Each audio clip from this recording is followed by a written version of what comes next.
आपके अपने YouTube channel third आई thinkers में आपका स्वागत है। तो सबसे पहले हम लोग आज का थंबनेल देखे ही होंगे आप लोग कि सबसे अच्छे तरीके से स्टडी कैसे करनी चाहिए, एक बार में रेलवे की नौकरी कैसे प्राप्त करें। तो आइए हम लोग चलते हैं क्या क्या करना चाहिए हम लोग को। तो सबसे पहले तो हम लोग को सवेरे उठना चाहिए, जितनी जल्दी हो सके आप उठने का कोशिश करें। आप जिस अनुसार सोते हैं उसी अनुसार उठते हैं, इसलिए आपसे निवेदन है कि सुबह में जल्दी उठने का प्रयास करें।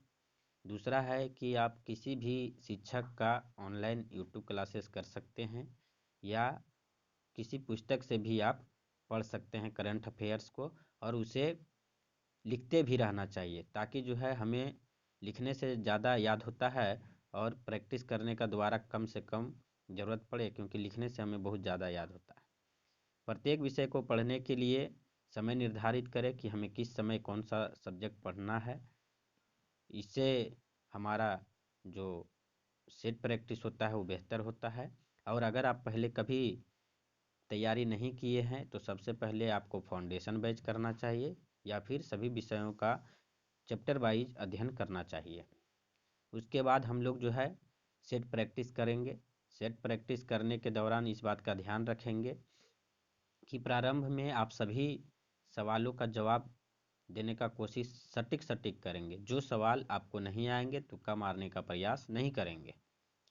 उसके बाद है कि आप जब सेट मार लेते हैं तो उसका सॉल्यूशन अच्छी तरीके से करनी है, क्योंकि बहुत सारे लोग सेट तो मार लेते हैं परंतु उसका सॉल्यूशन अच्छे से नहीं करते हैं और उसे चुपचाप जो है रख देते हैं, फिर अगले सेट मारते हैं और उनका नंबर में कोई वृद्धि नहीं होता है। इसलिए सॉल्यूशन के बाद जो है इस बात का ध्यान रखें कि कौन सा सॉल्यूशन में हमको ज़्यादा प्रॉब्लम हो रहा था, उसके अनुसार जो है हम लोग करेंगे। समय पर हम लोग को भोजन करना चाहिए। जब भी समय होता है, जैसे सुबह का समय है 9 से 10 बजे, दोपहर का समय है 3 बजे, और शाम यानी रात का समय है 8 से 9 बजे। तो आप लोग समय पर भोजन करें, तो ये हमारा जब स्वास्थ्य अच्छा रहेगा तो पढ़ाई में भी मन लगेगा। ये बहुत ही ज़रूरी है। जिन प्रश्नों को आप सेट प्रैक्टिस के दौरान ज़्यादा गलतियां कर रहे हैं जिन प्रश्नों में, उन प्रश्नों को चैप्टर वाइज बनाने का कोशिश करें। मान लीजिए कि आप जो है रीजनिंग के किसी सवाल में फंस रहे हैं, तो वो किस चैप्टर का है उसको पहचानिए और उस चैप्टर को अच्छी तरह बनाइए। उसी तरह मैथ का भी सवाल जिस चैप्टर का है जिसमें ज़्यादा गलती हो रहा है, वो किस चैप्टर से है, त्रिभुज से है या और कोई विषय कोई चैप्टर से है, उस चैप्टर को अच्छी तरह से बनाएं, तभी आपका सेट प्रैक्टिस के दौरान सुधार आएगा।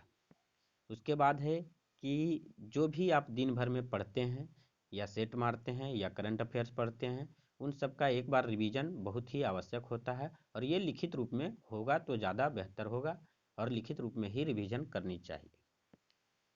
इस तरह से, और आखिर में मैं आपको कहना चाहूँगा कि सुबह सवेरे उठने के लिए सवेरे सोना भी पड़ता है। तो आप लोग जितनी जल्दी हो सके 9 बजे के बाद और 12 बजे से पहले सोने का पूर्ण प्रयास करेंगे। इससे आपके जो सेट का नंबर है वो बढ़ेगा और निश्चित रूप से आप एक बार में सफल हो जाएंगे। Thank you.